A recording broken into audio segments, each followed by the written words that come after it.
Почитувани граѓани, почитувани медиуми.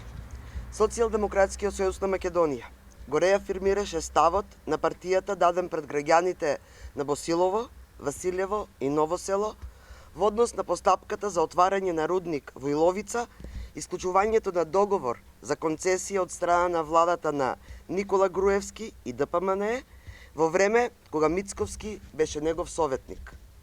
Ставот на Социјалдемократскиот сојуз на Македонија по однос на отварањето на рудникот во Иловица е ист со ставот на граѓаните од Струмичкиот регион.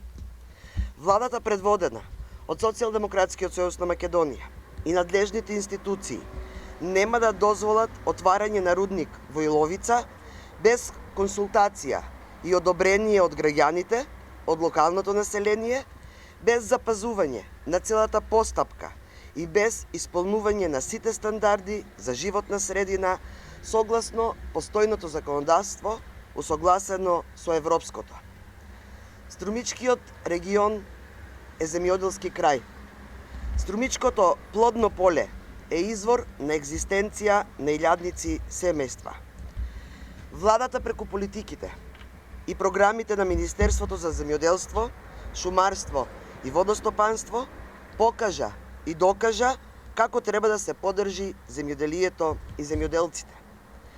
Имаме 100% успешно спроведена ИПАР-2 програма во државата и први во регионот започнавме со спроведување на програмата ИПАР-3 во вредност од 210 милиони евра наменети за сите сектори во земјоделството и руралниот развој.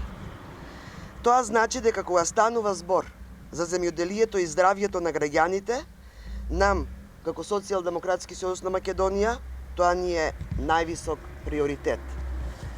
Почитувани граѓани, владата во координација со премиерот и министрите ќе ја преиспитат одлуката за спојување на двете концесии и ќе побарат дополнителни информации од надлежното министерство. Заштитата на животната средина, здравјето на граѓаните и развојот на земјоделието се приоритети на Социјалдемократскиот сојуз на Македонија.